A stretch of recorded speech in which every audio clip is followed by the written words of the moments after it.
He kicks it. It will be short, and Jamal's going to bring it out of there. Jamal Agnew's still on his feet.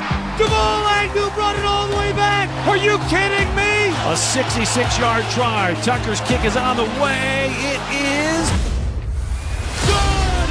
The longest field goal in NFL history. That was awesome. Jamar was like, just throw it up. So I was like, okay. Touchdown. Don't look away. Keep watching me. Keep watching me. Keep watching me. Anytime you come up short, it's not a great feeling. Everybody's not happy with how we played. I believe in this football team. I believe in what we can do and what we will do. I don't apologize for winning these games, no matter how we won them. They are sparing no punishment on Justin Fields. I was trying to throw that ball away. Marquez went up there and snatched it. Touchdown, good guys. Kyle Juszczyk, he'll dive into the end zone. Their first lead of the night. Rodgers marshals the Packers into position. 3 seconds to go, down 1. Kick to the upright. Good! Mason Crosby has done it again!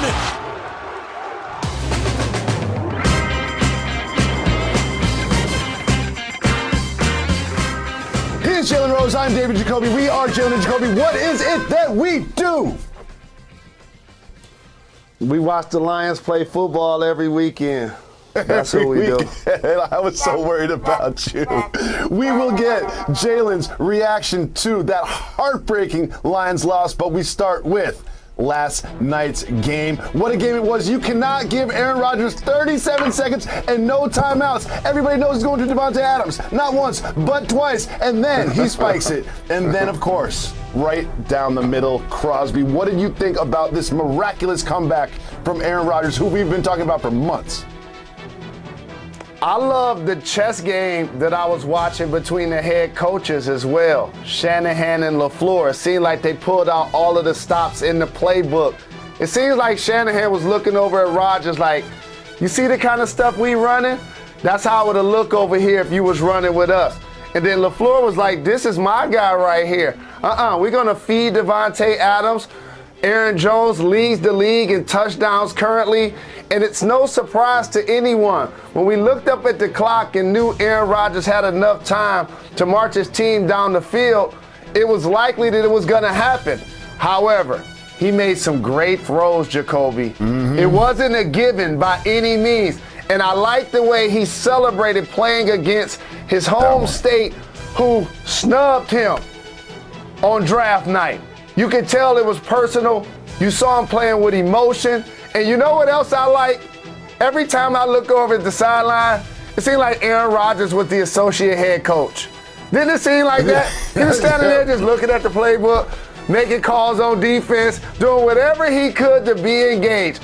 Terrific win by the Green Bay Packers, who covered for me +3.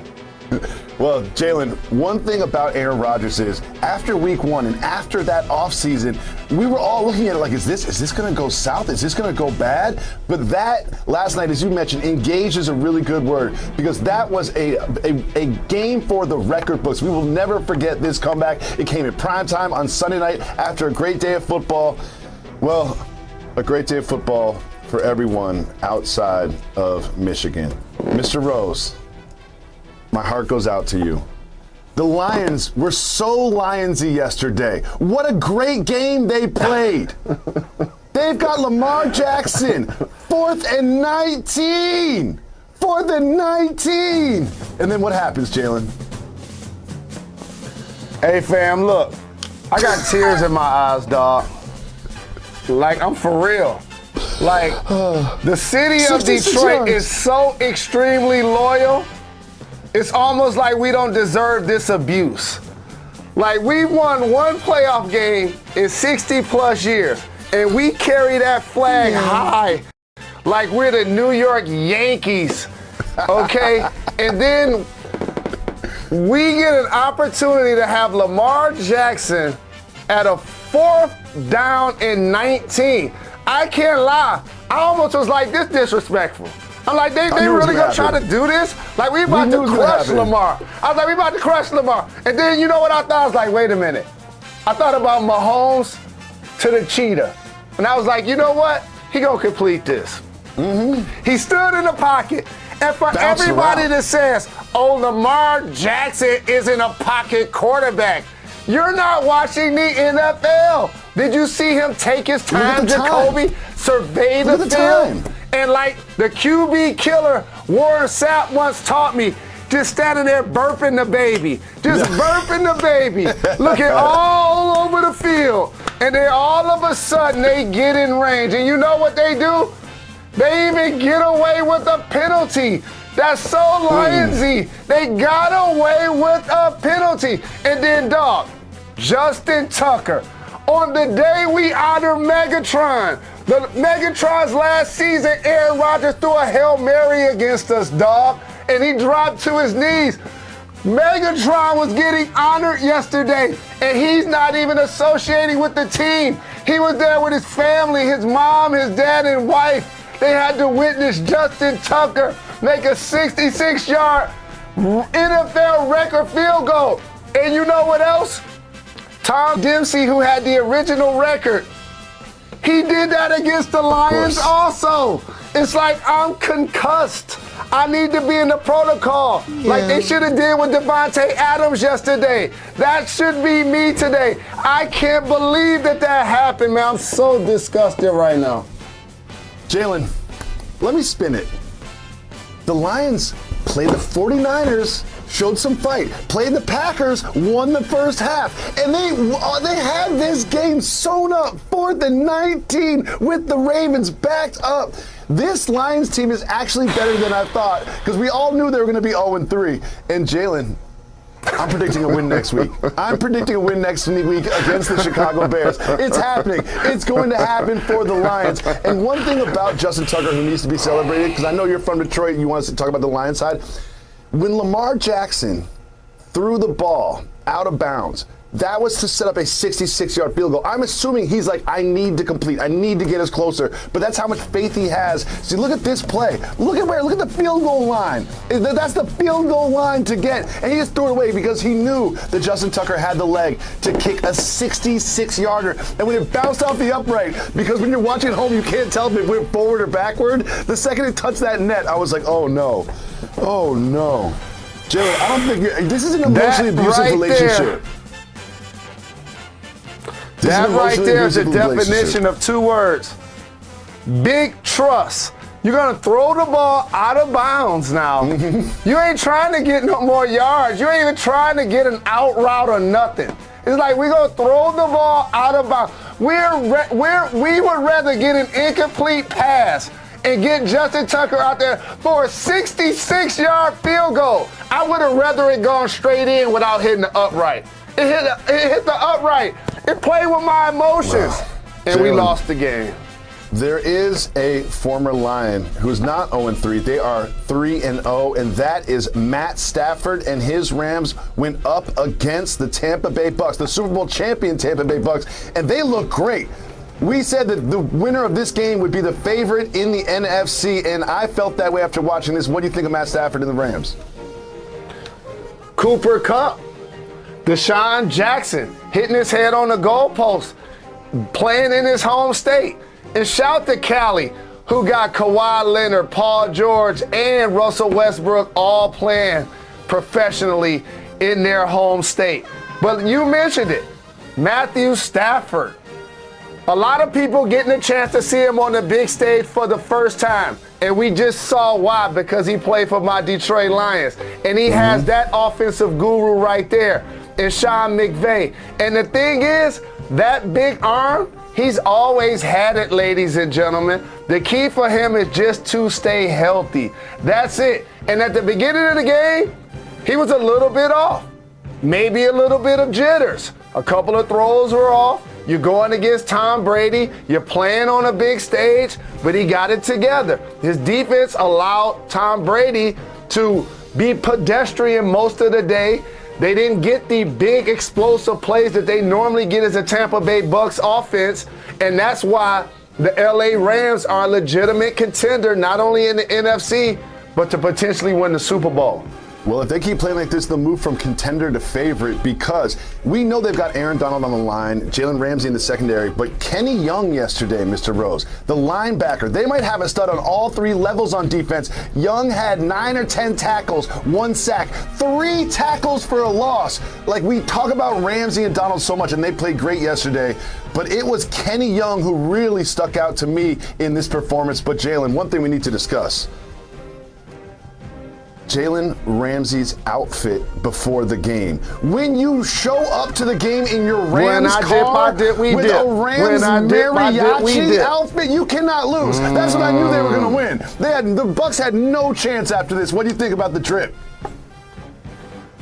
I think when I saw this year's draft and I saw Jalen Green and I see Jalen Ramsey, I just think it comes with the name. You saw Suggs. Jeezy once taught you, dog. You get jammed up, don't mention my name. That boy was cleaner than the board of health. And it's only right. Suited and booted down to the socks and a matching vehicle with the win. Way to represent. Jalen, do you know who got a win yesterday?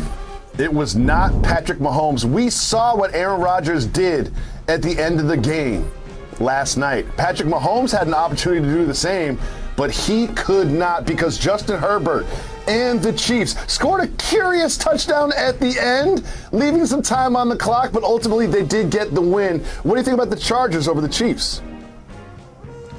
I think if Patrick Mahomes would have completed that no-look pass instead of throwing an interception, that would be the first thing we're showing. Shout to the Chargers who found themselves, guess what? A franchise quarterback. What did I want the Lions to do in the draft last year? I wanted us to take a quarterback. I was hoping it would be Tua, but I'm not an evaluator that's working these guys out all day. All of a sudden, I'm watching this guy, Justin Herbert, out there looking surgical, tall in the pocket, looking down the field. And by the way, the Kansas City Chiefs defense, Washington, Pittsburgh, those three stand out to me.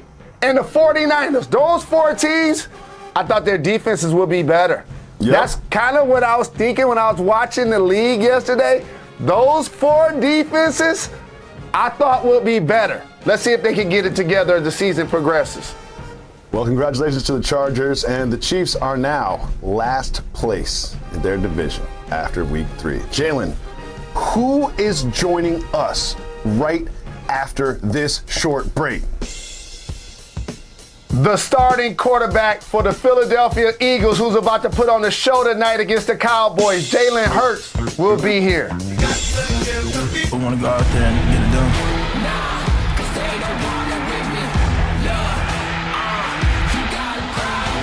Going into your home opener on a Monday night, we know what that atmosphere is going to be like.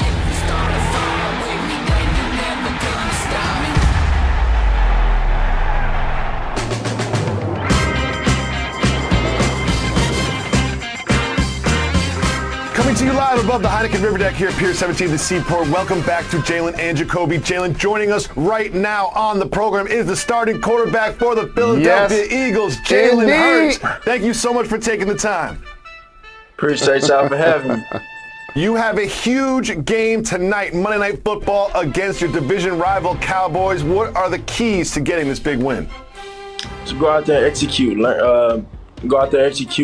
Play our game, play with intensity, and just do our jobs. You know, we have to be consistent and we have to finish. So I'm excited for it. Jalen, this is an unprecedented time in the league where so many of your fellow quarterbacks actually look like you. What is it like as a black quarterback in today's game to see that shift to so many players that now look like yourself? I think it's a blessing, and it's a great feeling to have this opportunity and to carry that torch. You know, there have been so many great players before me, the Warren Moons, the Steve McNairs, the Vicks, the Cunninghams, the McNabbs. Seeing them growing up, watching them and just learning about them and appreciating this opportunity I have now to carry on that torch. I love it. Well, when we knew we were going to interview you, it was our job to get all in your business. And I heard that you're saving money for a safari vacation. What interests you about that? Yeah, I just wanted to do something different. I haven't been out the country. I've only been out the country one time. So when I do it, I want to do it big, you know. See, I'll be on the beach at a luxury resort. I'm not trying to go on a safari to be around live animals and sleeping outside and stuff. Like, don't you just want to relax on vacation, Jalen? Well, I want to do something I've never done before, you know. So I think that'll be unique in itself. Obviously, you are now one of many Jalens in professional sports. Did your parents tell you what the inspiration behind the name was? Well, I was born in '98, so that was around the time, you know, Mr. Rose that was balling. And I asked my mom, you know, maybe in elementary school, I said, where my name come from? And she said it came from Jalen Rose. So pleasure to finally and tell you that. That's love. I appreciate this. Big shout to your mom. This is your parking spot. After you get this win on Monday Night Football and it propels you for an amazing season, you're welcome here anytime. But I have to ask you this question. Growing up, I ordered a lot of things from East Bay. I ordered a lot, like worship East Bay. And you're bringing them back. You're giving them a resurrection. You're a face of the franchise. So what intrigued you about that relationship? And congratulations on teaming up with East Bay. Thank you. I appreciate it. I just think it's a very authentic partnership. For me, I have so many stories I can tell about my childhood and coming up and looking into the East Bay magazines and finding the things that I wanted, finding the different colored tights, the different colored cleats. You name it. It was everything they had for me was in the book. So, and then I was able to look at the cover and see the big time athletes that were on the cover, and I just think it's a great thing. It's a great opportunity for the both of us, and I'm looking forward to the things that we'll do in the future. Well, we're looking forward to watching you tonight against the Cowboys on Monday Night Football. Thank you so much for taking the time and joining us on Game Day. Appreciate the love. Y'all enjoy. Welcome back to Jalen Jacoby. Jalen, do you remember when we were discussing the quarterbacks in this draft class and how it might be one of the best ever? Well, it was tough sledding for those rookie quarterbacks in week 3. Lawrence, Fields, Wilson, Jones, Mills, all didn't just lose but looked bad doing it. Jalen, what do you think about the rookie class performance week 3? A lot of ground to cover, short time to do it, but each situation is different. Trevor Lawrence, anytime you go number 1, that means you're going to a bad team. And that's what the Jacksonville Jaguars are. How about when you go to the Jets? See Sam Darnold, who exited stage left, and his team is now undefeated. How about mac and cheese? The Patriots had 2 quarterbacks going into camp along with Cam Newton. I believe he would have been a starter had he not been forced to miss those couple of practices due to COVID protocol. And so Justin Fields, Myles Garrett. He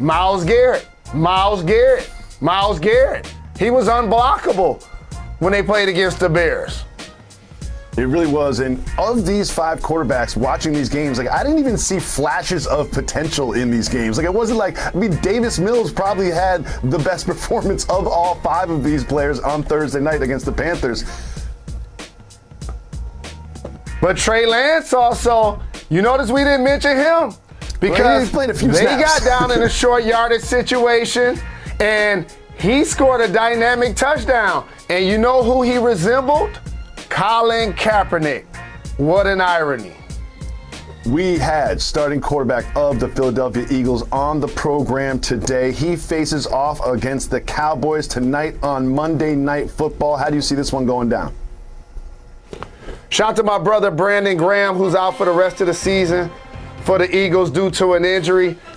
Jalen Hurts can't play defense. This is going to be a chance for Dak to spread the football around. And for all of the Cowboys supporters and pundits, they're going to wake up tomorrow and say the Cowboys are going to be the favorites to win the NFC after tonight's performance.